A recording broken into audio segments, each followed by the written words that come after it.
Good afternoon, Ron Montague here at the Southwest Railroad with a quick update for the month of April 2024. So, first thing you're looking at is this is a laser kit. It was gifted to me at Amherst from his name was Joey. His YouTube channel is Late Night Hobbies. We was exchanging stickers, and this was a gift he gave me. It's a laser kit, a two-car garage. Took me a few minutes to put it together. I put it together about like a month ago, but I'm just now getting around showing it to you. But yeah, it was pretty simple and easy, quick to do. Wasn't too complicated. Another laser kit I finally got around to that I picked up probably like 2 years ago in Simonium was this basic wood shed, office shed. I can't find the instructions paper to show you, but I picked this up in Simonium. It probably took me about, I'm going to say, an hour to put it together. It wasn't too complicated. It's pretty much done. The only thing, the roof, I went with my own roof because the roofing material that they had, and I didn't care too much for it, so I used styrene sheet that I had and applied it. The roof ain't really put on there well, as you can see. There's a big gap there, but it's one of these kits where I was just basically playing around, exploring with it, and most likely it won't go on a layout, but it might. Never know. But I just had fun putting it together. So these are my two first laser kits that I put together, and like I said, I had fun putting them together. So hopefully, I'm looking forward to building something a little more challenged. Because this was simple, but I mean, it was a lot of pieces and parts to it, but I think I'm ready to move up to the next level. So I got a couple more items to jump to, so I'm going to pause it and set it up. So I know you heard me talk about this engine before. This was the one I had the issue with the Blue Nami decoder. So right after the last video, I got the decoder, I put it in, everything seems to be working well. It was supposed to be shipped out to be weatherized. I've been kind of playing around with it so much that I kind of forgot that I was supposed to be shipping it off. Hopefully by this week I can get it done, because I forgot, and then I was playing around with it and just never got around to packing it up and sending it off. But I got one more item to show you. So this is the Genesis Southern Pacific GP15. Southern Pacific never actually had GP15s. This is one of those what they call legendary liveries. A paint job on an engine that never existed but could have existed. So this is going back to be weatherized. I'm going to send this one off to this week, heading up to Canada. But stay tuned, because this is going exactly where this next item just came from. So, in the past, I mentioned this locomotive a few times, that I told you that it was being sent off to be weatherized. And then once it was weatherized, it was going to be patched out for the Southwest Railroad. Well, I got this back about, I guess, close to 2 weeks. I've been busy. I haven't even took it out the box yet. But this was weatherized by a guy. His name is Rob Arsenault. I'm hoping I'm saying his name right. But he has a business called Weather My Trains. So I'm going to take this out of the box because you definitely can't see it in a plastic. But I'm going to show you how good this guy is and what else he did. And that GP15 is going up to Canada after I get it packed up and ready to go. I don't think, he don't know that's coming, but it's coming. Put that in view.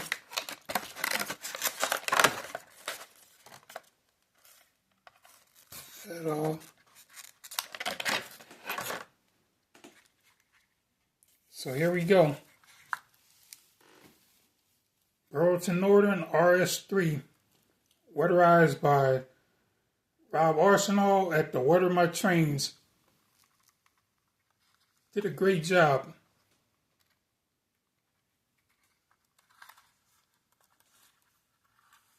So the one thing, I had problems finding pictures of this to send him.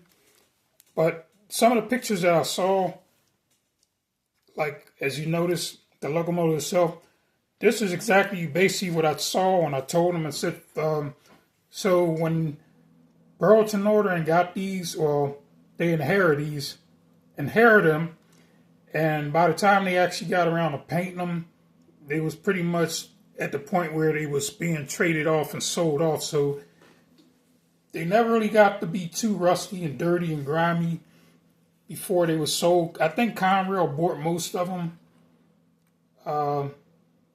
So yeah, like I said, they never really got to be rusted out or anything like that. So that's basically what they look like at their end of their service life. And that's not it. I got one more item he did for me. And that was the box card I sent them to be weatherized.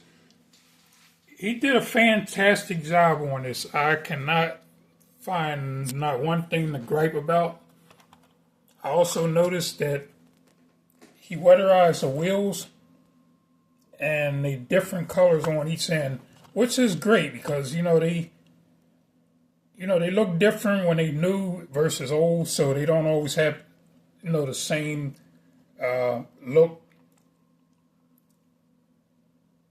But he faded out real good. He did the rust streaks, did the roof a little rusty.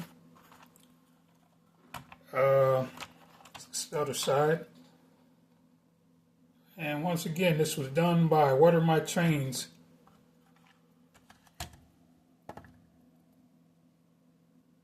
Can't wait to put that back on the layout. But like I said, once again, this will be patched out. So this is like phase 1 of 2. So once I'm done with that, I'll show you what it actually looks like when it's completely done. So a few mail call items. Picked up another material handling car. So this makes number 4. And picked up another comic car. I have a set of 3 of these, so I wanted to pick up one more. Normally these run in sets of 5s and 6. Don't really want any more, and then the price is kind of crazy yet right now, with everything going on with the tariffs. So this one here kind of stressed me a little bit, so I'm going to be stuck at number 4 for a while. But other than that, I'm happy with it. I don't want a whole set of these nowhere, so 4 versus 5 or 6 is good enough for me. And I picked up a Beamer convertible.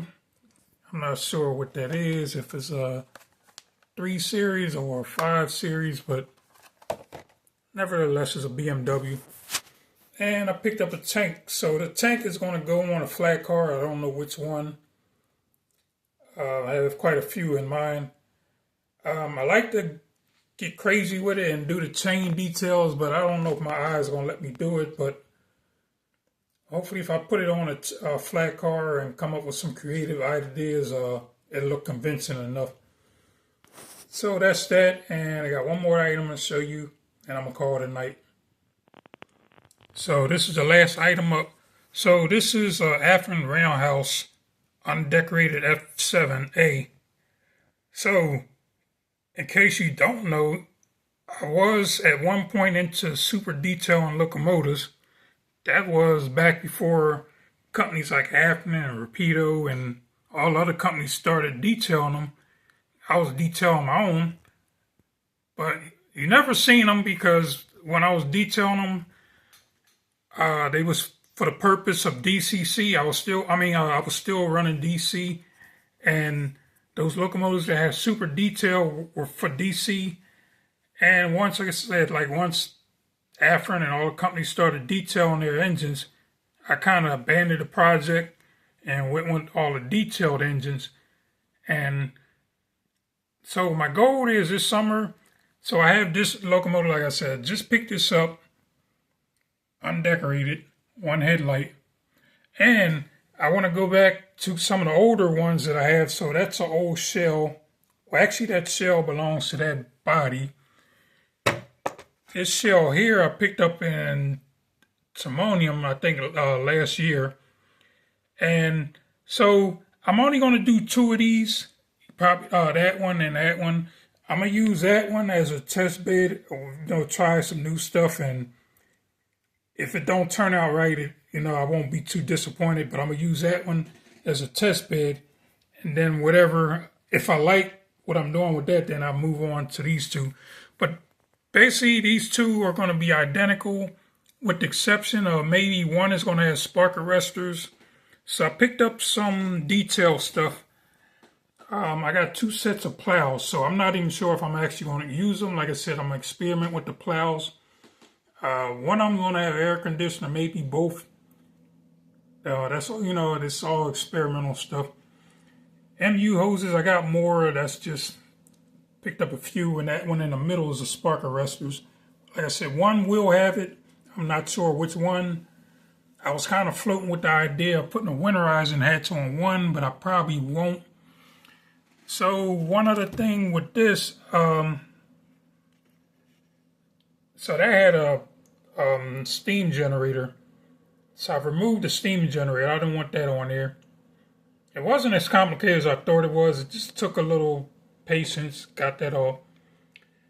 The holes for the air horns. I got my own horns, so if I can find my putty, which I've been looking for the last couple of days, patch those holes up, and I'm probably gonna go with, because I have a couple sets of horns, so I might go with either the M5s or the M3s or the P3s, whatever one I guess I like, I'm gonna go with.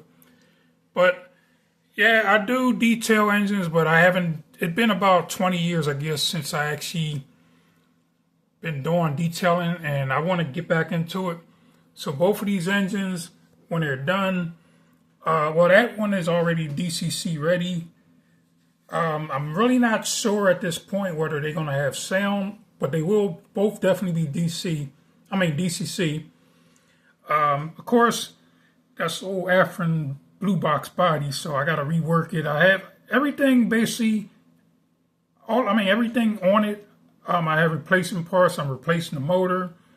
I don't know about the trucks. I don't know. I'm going to figure out what condition the gears and everything are in. But I have motherboards, speakers if I really go with the sound. I got LEDs for this one, but this one already have LEDs, so I don't have to worry about that. And so this is going to be a long-term project. So when I say long-term, hopefully it won't be 20 years like those other projects, but I'm going to be working with these on and off probably for the next year. Because, number one, like I said, I'm debating on which details I want to put on both.